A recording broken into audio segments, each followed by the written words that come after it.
Hi, and welcome to Bright Minds from Tickmill. I'm your host, Patrick Munnelly, and in this series, we're setting out to answer some of the most commonly asked questions around investment and trading through entertaining and insightful conversations with seasoned insiders.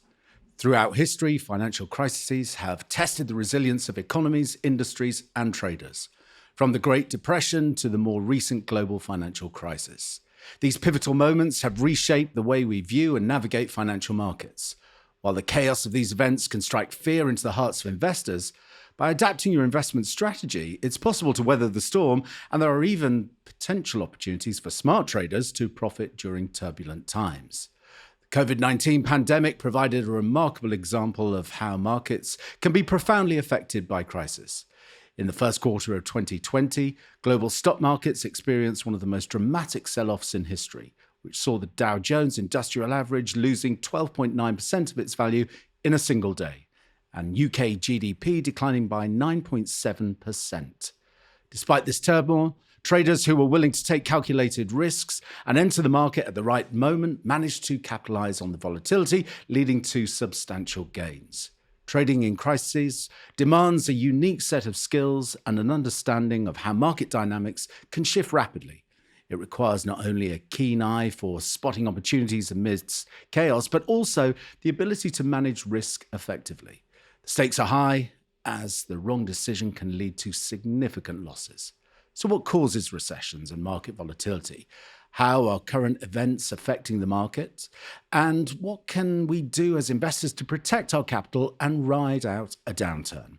To give us some insight into these topics, we're joined by Jo Groves. Jo is a qualified chartered accountant and had a career as an investment banker for 20 years before moving into the world of journalism. She currently writes on all aspects of investing for Forbes and the Evening Standard. Jo, thanks for joining us today. Could you start off by telling us a bit more about your career so far? Sure. First off, thank you very much for having me on the show today. I started off training as a chartered accountant at Arthur Andersen, who were then one of the large accountancy firms. I worked in the audit department. I think it gave me a really good grounding in finance, but I decided eventually it was time to seek a job where my client didn't avoid me like the plague. So I joined Close Brothers, who are a UK investment bank working in the corporate finance department, mainly on acquisitions and disposals for corporate and private equity clients. Very long hours and a steep learning curve, but really interesting to have that insight into corporate transactions. I then dropped to working part-time when I had children, and having that free time really sparked my interest in investing. I have an interest-only mortgage and a pension backed by investments. And while I had a financial advisor, I felt I really should be able to take control of my own investments. So I took the plunge. And over the last 15 years, I've really enjoyed developing my investment knowledge. I've definitely learned as much from my mistakes as my successes. I also really enjoy chatting to friends and family about investing, I promise, only when they ask me to. And one of my passions is to break down barriers to make investing accessible to everybody. So as you mentioned, I decided to join the investment team at Forbes, where I write about investing for Forbes Advisor UK and the Evening Standard. Wow. Could you briefly define the terms recession and volatility? I guess through your 15-year track record now, personally managing your finances and investments, you've experienced both. And could you give us a quick overview of what causes both of those elements? Sure. I think that's a really interesting question because both have been very much on the menu for investors over the last couple of years. So starting off with recessions, I guess it's worth differentiating between what's a more challenging macroeconomic environment, which we've definitely seen, and what technically is a recession, which is 2 consecutive quarters of negative growth in GDP. Fears of recession very much were prevalent in the financial press last year. We had the perfect storm of high inflation, high interest rates, high government borrowing. And I think recession was widely anticipated in the second half of last year. We saw GDP fall slightly in quarter 3, but actually it then defied expectations by being flat in quarter 4. So we kind of avoided the recession. And actually looking over the year as a whole, the UK was the fastest growing economy in the G7 group, so double that of France and the US. But turning into 2023, much more widespread pessimism that the UK was going to enter a recession at some point. I think it's looking marginally more positive, but it's still very finely balanced. I think one of the factors is that consumer spending accounts for 2/3 of GDP in the UK. So when we have a squeeze in the cost of living, as we're having at the moment, that significantly raises the risk of recession in the UK. You mentioned causes. I think that's useful to look at because it's useful for how we set up our portfolio for investing through recessions. So as we know, we entered a recession after the global financial crisis in 2008. GDP fell by 6%, took around 5 years for that to recover. In terms of causes, I mean, these are very well documented, but we saw the collapse of Lehman Brothers. That sent shockwaves through the global financial system. And the global credit crunch triggered a downwards economic spiral. So we had a fall in house prices. We saw households in negative equity. That led to a fall in consumer spending and confidence, and kind of so it went downwards. We then saw a recession again in 2020 as global economies reeled from the impact of the pandemic lockdowns. We had a fall in consumer demand. We had severe disruption of global supply chains. And as you mentioned earlier, GDP in the UK fell by 10%, which is the worst in 300 years. But actually, 3 years on, GDP is almost recovered in the UK and it's higher in the Eurozone in the US. So it fell more sharply, but it recovered more quickly than in the global financial crisis. So if we take a kind of overview, I guess recessions are a normal part of the economic cycle. They generally happen every 8 to 12 years and they typically recover in around 3 to 5 years. So as investors, we've got to be prepared to position to invest through recessions as well as kind of times of economic boom. In terms of volatility, that's a measure of the fluctuation of the price of an asset. So the percentage it changes and over what time period. So if it fluctuates considerably over a short time, it's said to be highly volatile. And there's a volatility index. It measures the expected volatility in the S&P 500 over the following 30 days. And that's inversely related to the S&P 500. So if we see the S&P 500 falling, we see the VIX rising, we see the increase in volatility, and we see investors starting to fear a stock market crash, which can become self-fulfilling if it triggers panic selling.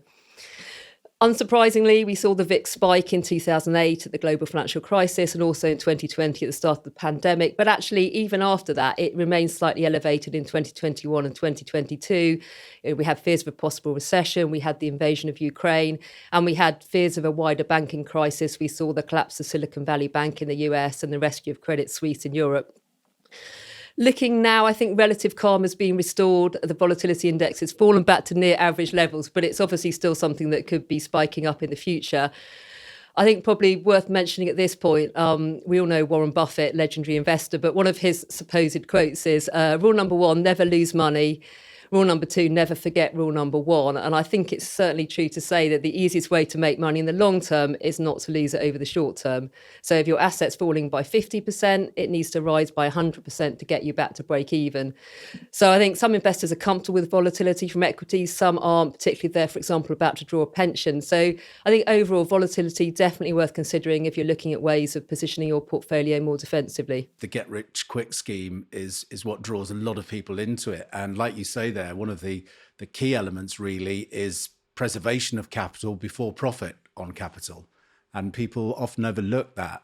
How do you think current events are affecting the market? And especially in terms of the VIX, we've seen such a dampening in the VIX with, I guess, also the attraction of these zero date options.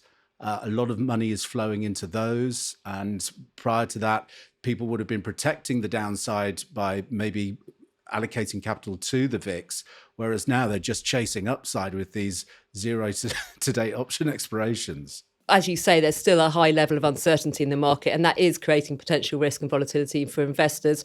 I think you asked about current events. I would say geopolitical risk still very much takes centre stage. Not only the conflict in Ukraine, but also relations between the US and China. And we have a high level of economic uncertainty that, as we've discussed, that downturn may develop into a full-blown recession. And I think the main issue here is inflation. It's fallen in the US from 9% to 4%, but the UK inflation remains stubbornly high. We saw it hit a 40-year high of 11% in October, and it's still the highest in the G7 at just under 9%. In the UK, inflation is not forecast to fall back to the 2% target until late next year. So I think it's going to continue to be an issue. And as a result, we've seen central banks hiking base rates. We've seen 10 in the US, we've seen 12 in the UK. I think it looks like it may have peaked, at least for now, in the US, but the UK rate looks likely to increase further, potentially 5.5, 6%.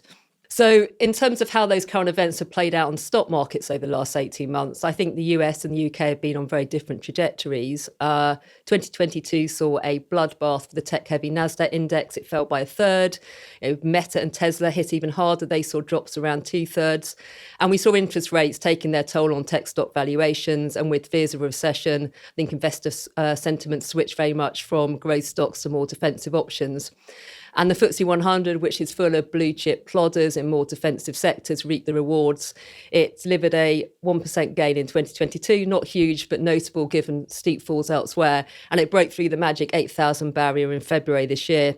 Some of the key performers there were commodity firms. They benefited from the rising prices. So we saw the likes of BP and Shell reporting bumper profits. Also, investors attracted by the high dividend yields on offer. But over the last few months, we've seen a complete reversal in fortunes, helped by the more positive economic signals in the US relative to the UK. We see the FTSE 100 down by about 5% in the last couple of months, NASDAQ up by about 10% and a third year to date. So I think investors seem to be more bullish. They're tempted back into growth stocks trading at a discount. We've seen Tesla doubling. We've seen Nvidia's share price almost tripling this year. So I think people are being tempted back into those stocks that perhaps are trading at lower levels than they have been historically. And I think that the fears of recession for the UK are very much weighing on valuations. The full impact of interest rate increases, I think, are yet to be felt fully by borrowers. We've got around 1 million fixed rate mortgages coming to an end this year. Many of those are at sub 2%. So I think those rising borrowing costs are going to start to bite, unfortunately, add in high inflation, and we'll probably see quite a steep drop in real disposable income. And that, as we've talked about, that starts leading to a fall in consumer spending. That puts downwards pressure on corporate earnings and stock markets. So I think current events in the UK are looking rather more pessimistic at the moment. But that said, stock markets are obviously forward-looking, so the bad news is priced in to some extent. But I think if inflation remains sticky and there's more base rate increases, that's likely to put further downwards pressure on stock markets. So I guess that would be it would be pertinent then to think about how people manage their investments during potential turbulent times, and what are some of the strategies such as defensive investing and diversification that investors can employ? Yeah, definitely. I think defensive investing is something that most investors are looking at the moment. But I think probably before kind of getting into the detail of that, I think, as I'm sure you'd agree, there isn't a cookie cutter approach to defensive investing. I'm sure those of us that work in investing, we're often asked for advice by friends and family. They think we'll pull it out of our back pocket in 5 minutes and off they go. But it has to be tailored to your appetite for risk and your investment horizon, whether it's defensive or otherwise. We all know that risk is in the eye of the beholder. So are we prepared to accept losses because we want higher gains, or are we more cautious and we want to limit our downside? Actually, Phoebe made some very interesting points in her podcast that women tend to have a lower appetite for risk than male counterparts. So I think you've got to think about your level of risk. And if you can't stomach the ride, you probably shouldn't be pursuing a more high risk strategy in terms of your portfolio. And then investment horizon, are you investing for a pension in 20 years' time? Are you potentially investing for a couple of years for a house deposit? We know the stock market is naturally cyclical. It tends to fall around 20 to 50% every 8 to 10 years. It took stock markets around 4 years to recover after the dot-com bubble and the global financial crisis. So rule of thumb is to invest for at least 5 years. And if that's not the case, you probably should be looking at more cash-based investments. So coming back to your question about uncertainty, I think diversifying your portfolio across different assets is a good idea. So equities and bonds, and possibly alternative assets such as commodities. That's going to help smooth, hopefully, average returns and volatility. The proportion will vary by investors. We've spoken about often there's a 60-40 rule, 60 in equity, 40 in low risk assets such as bonds. And typically bonds and equities have been a good hedge. So during the global financial crisis, we saw equities falling, we saw bonds rising as investors kind of sought lower risk assets. But last year was the exception, where we saw bonds and equities fall for the first time in 30 years. And actually it was a degree of the fall that was fairly unprecedented. Global bonds fell by 30% last year, UK even worse. And it was the worst performance in bonds in more than a century. We saw a hike in interest rates that pushed down bond prices. We saw unfunded tax cuts in the UK that were later reversed. But all of these kind of things weighed on the bond market last year, and bonds ended up becoming rather a liability rather than a safe asset. But if you put last year aside, bonds have been a pretty good addition when there's uncertainty. If we look over the 40 years to 2021, bonds delivered a real annual return of around 6% versus 7% for equity. So a pretty good return in relative terms. And then there's alternative assets you could consider, so commodities potentially, or the top performing fund sector last year, average return of around 20%. Often grouped together as one asset class, but actually they can be very different. Often gold is seen as a safe haven in times of uncertainty. So we saw the price spike after the invasion of Ukraine and again after the collapse of SVB. It's currently trading near its all-time high. It can be a very good hedge, but it also can be quite a fickle friend at times. And then we've got industrial metals. So, for example, lithium and nickel, they're seen as key materials in the transition to green energy. And there's a whole host of other commodities, oil, gas, agricultural products, all of which tend to be a bit more cyclical than precious metals. But if we step back and look at commodities, they can be quite volatile in terms of price. So probably something worth only having potentially 5 to 10% of your portfolio invested in, and potentially going more towards a multi-commodity ETF rather than a single commodity. And then finally, there's absolute return funds. They aim to deliver positive returns, whatever the market. They can be a good way of making modest returns and avoiding losses. So I think in a nutshell, defensive investors probably want to look at diversifying across equities and bonds. More risk averse investors might choose the highest proportion of bonds and potentially adding in other assets such as commodities if you can stomach the volatility along the way. Yeah, I guess so. Thinking about conservative investors and those with let's say, a more healthy risk appetite. What are some of the psychological factors, such as that fear and greed, in trading during crisis? How can they impact decision making? Yeah, I think that's a really interesting question because, as you mentioned, those factors, fear, greed, others, can have a huge impact on decision making. And actually, collectively, they can trigger that downward spiral and become self-fulfilling because the stock market starts to kind of spiral towards a crash. In terms of fear, I think probably number one fear for investors is losing money or potentially missing out on gains. And that can lead to either panic selling or it can lead to inaction and indecision. In terms of greed, I think nearly all investors seek financial gain, so that somewhat goes without saying. But greed is more about excessive gains. And if you're a Michael Douglas fan, you might have watched the film Wall Street, where he plays the character of Gordon Gekko, who says greed is good.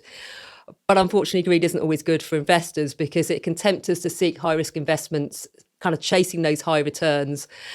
And then you end up potentially increasing the risk of losses because you're not really making good decisions based on your long-term investment principles. And I think greed can also contribute to a herd mentality where individuals are following the crowd and they're not carrying out their own research. We've seen a rise in the popularity of social trading, and I think that can be a really good resource for investors in terms of sharing ideas. But again, there's a risk that you get people pumping and dumping stocks, and you're the one that's bought the overvalued stock and you suffer the loss afterwards. I think in terms of greed, I mean, I don't know about you, but I think we all succumbed to greed at one point. I bought shares in investment platform Hargreaves Lansdown on that IPO. They raised tenfold over the next 10 years. I should have sold them at that point, but I stayed invested because you hope that the gravy train's going to keep going. Unfortunately, it didn't. They're now at a third of that high. So I think we can all learn lessons in terms of greed, no matter how long we've been investing for. And you mentioned the VIX index for volatility. We've also got the fear and greed index. So a low value suggests a high level of fear where investors may be overly pessimistic. And we saw that at the start of the global financial crisis and also the pandemic. And a high value is a high level of greed, so potentially overly optimistic, and perhaps the market will start to correct itself. And we saw that in late 2020 when markets rallied as people started to hope for a COVID vaccine. I think one of the main pitfalls of greed and arguably fear is buying shares on the dip. So shares that you think are a bargain. And apologies in advance to cat owners, but I think the risk here is a so-called dead cat bounce. So when the dot-com bubble burst, we saw 9 major rallies in the NASDAQ, some as high as 45%. But after each rally, there was a new low, and overall the NASDAQ fell by 80% in that period. So I think it's really difficult to time the bottom of the market. And I think another pitfall is probably panic selling. So fear gets the better of you. You sell your investments to sit out the downturn, but you'll then risk missing out on the recovery. And if we look at peak to trough, the FTSE 100 fell by 50% in early 2009, but increased by over 60% in the following 12 months. And similarly, in the pandemic, fell by 36%, rose by 22% in the following year. So I think as investors, it's hard, but we've got to take a deep breath and try to hang in there, really. I was guilty of this in the pandemic. I sold some of my portfolio. And, you know, if I hadn't, I'd have made a much higher return. So it can be quite frustrating. But I think, you know, it's timing the market that counts, not timing the market. So we've got to stay invested through the ups and downs if we can, because it's almost impossible to get the timing right each time. Yeah, I mean, and especially at the moment, it's quite hotly debated amongst the analyst community whether or not certainly the US markets are entering a new bull market, or we're actually in one of the most aggressive bear market rallies that we've witnessed in recent times. And so what are some of the ways in which investors have previously managed to profit during a crisis? We saw nearly 2 million people becoming day traders in the UK during the pandemic, which is a pretty amazing statistic. And I think platforms have really opened up trading to retail investors. We've got trading derivatives. We've got access to real-time data streams, advanced trading tools. So I think day trading is no longer limited to the large institutions as it was. And we know that traders exploit short-term price movements. So actually volatility during a crisis can mean higher profits if you're a trader. And if we look back over the last couple of years, commodity traders have seen a huge spike in profits from the geopolitical crisis in Ukraine. That led to soaring prices for commodities such as oil, gas, and wheat, and that caused large fluctuations on commodity markets for traders. In terms of other ways of profiting as a trader, I suppose short selling in falling markets is another option. We looked at 2019, the most shorted stocks were Tesla, Amazon, and Apple. If you looked at the same list now, it would be heavy in UK retailers, so Ocado, Kingfisher, Boohoo. But I think short selling can be a controversial practice, particularly when it's carried out by hedge funds who obviously make quite significant profits when share prices start to fall. I think we probably all know the story of GameStop when the institutional short sellers were caught short in their investments in GameStop, which is a traditional bricks and mortar video game retailer in the US. It was hit very hard by the lockdown. It was shorted heavily by the hedge funds, and private investors coordinated a huge buying spree and managed to push up the price of the shares by 1,700%, meaning that the hedge funds took heavy losses. And if you're interested in watching a documentary, there's a very good one on Netflix on it called Eat the Rich, which covers it in a very entertaining way. But obviously shorting is a genuine strategy. Billionaire hedge fund manager George Soros made $1 billion from shorting the British pound during Black Wednesday in the 90s. Michael Burry, another hedge fund manager, made $100 million personally from shorting the US housing market prior to the global financial crash. So shorting can be highly profitable for traders. And it can be quite a good tool for investors in terms of hedging portfolios against short-term volatility. So, for example, here you could look at inverse ETFs, which rise when the price of the underlying asset falls. I took out a FTSE 100 super short in the early pandemic. It goes up by 2% for every 1% fall in the FTSE 100. So it can be a good way of reducing risk for short periods of time during volatility. I mean, volatility is an opportunity for traders. As investors, it's probably important to try to avoid and ignore short-term volatility and focus more on the long term. And so once the market genuinely starts to show signs of recovery following a downturn, what's the best way for investors or traders to rebalance their portfolios for future gains? Yeah, we've talked about having that kind of having a core of defensive investments, but I think it's still worth, even at the same time, keeping a diversified portfolio. So you've got some high growth, more interesting investments around the outside, perhaps small caps or high yield bonds or commodities. And as we know, stock markets are ahead of the economic cycle. So they usually fall before a recession, but they recover typically 6 to 12 months after recession ends. So as you've mentioned, we've seen a rebound in tech stocks this year. Is that the early sign of a recovery, or is that a false dawn? I think the jury's still out on that one at the moment. But as we start to see clearer signs of recovery, I think investors will naturally want to review and rebalance their portfolios. So probably reducing the defensive core, increasing exposure to higher growth equities. Again, the proportion and type will depend on your appetite for risk, but potentially increasing exposure in small caps. Large caps tend to do better in a recession because they've got more stable cash flow. They've got the financial firepower to weather a downturn. But small caps tend to outperform in rising markets because they tend to have superior earnings growth. I think another thing to think about is long-term structural winners. So markets with good long-term growth potential. AI, as we all know, is a very hot investing topic at the moment. Investors are very keen to back the AI pioneers. I think Microsoft probably surprised some of its competitors with the success of ChatGPT. But it's actually quite a difficult one for investors because there are not many pure play publicly listed AI companies. So investors might be looking for exposure, for example, via semiconductors, so the likes of AMD and NVIDIA, software, Microsoft and Alphabet, for example, or looking more at the adoption side of things, so potentially financial services or healthcare companies. I also think this is probably quite a good area to invest via funds. I've just written an article on best AI funds for investors. There's a small number, but there's a range of different themes, and we've seen some quite attractive gains already in that area with 5-year returns of more than 100% in some cases. In terms of other themes, I think there's obviously the transition from fossil fuels to renewable energy. That's going to require a huge increase in capacity over the next few years. We've also got other growth markets, electric vehicles, cloud services, cybersecurity. I think ethical investing is likely to be here to stay. It's had a fair amount of criticism of late, whether it's style over substance, whether when push comes to shove, will shareholders really be willing to sacrifice profit for companies to pursue ESG criteria? But I think it's a theme that will be likely to continue. So I'd say worth repositioning your portfolio to include some high growth markets and companies, but also staying diversified and backing a number of horses.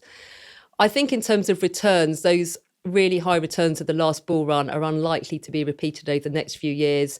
One of the takeaways from chatting to fund managers is some of them see double-digit returns from mainstream equities as less likely over the next 3 to 5 years. So I think while investors probably will be hoping to make a high return from equities and cash, I think it comes back to that greed point of resetting expectations, not chasing unrealistic returns, and being disciplined about investing. Jo, thank you so much for joining us today and for your insights. Where can our listeners find you online? That's a very good question. Well, there's a wealth of articles first off on Forbes Advisor UK with more detail on some of the things we've discussed today. I also repost my articles on LinkedIn and also on Twitter under the highly creative name Jo G All Things Finance. And I also run online courses for teenagers on money management and investing, including students taking their Duke of Edinburgh Award. So if you're interested in finding out more about that, you can visit my website, moneymadesimple.co. And just want to say thank you very much for having me on the show. I've really enjoyed chatting about investing. Excellent. Thanks very much, Jo.